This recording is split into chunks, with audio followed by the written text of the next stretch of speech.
शिवसैनिक नेहमीच कट्टर आणि कडव्या विचारांचा मानला जातो। शिवसैनिकांचा हाच कट्टरपणा चक्क मृत्यूनंतर देखील अनुभवण्यास मिळाल्याची चर्चा सध्या शिवसैनिकांमध्ये होत आहे।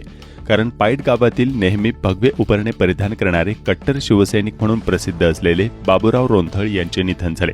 त्यांच्या दशक्रिया विधीला मोठ्या प्रमाणावर नागरिक आणि तालुक्यातील शिवसैनिक उपस्थित होते। मात्र या दशक्रिया विधीच्या वेळी पिंड मांडल्यानंतर काकस्पर्श काही केल्या होत नसल्याचे सर्वांच्या लक्षात आले।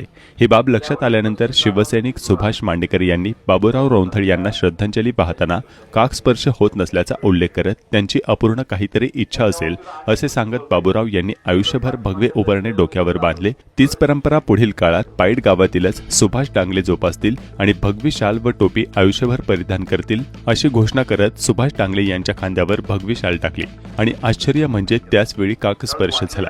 शिवसैनिकांसह सर्वच वरिष्ठ पदाधिकारी यांना देखील या घटनेचे मोठे कुतूहल वाटल्याचे सुभाष मांडेकर यांनी पुणे लाईव्ह सोबत बोलताना सांगितले।